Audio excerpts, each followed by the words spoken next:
మనమందరం నశించిపోయాం. ప్రతి ఒక్క విషయంలో నశించిపోయాం.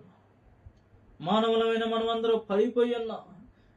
చితికిపోయి, నలిగిపోయి, బిగిసిపోయి, ఎంతగానో కుమిలిపోయి, ఇక నా వల్ల కాదు అన్నప్పటి సమయంలో ఆయన మాట నిన్ను నన్ను ఓదారుస్తుంది.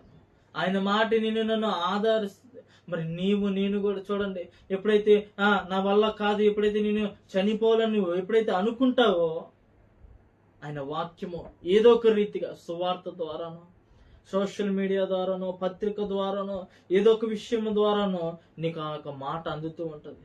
దానివల్ల నీ బ్రతుకు మారుతుంది.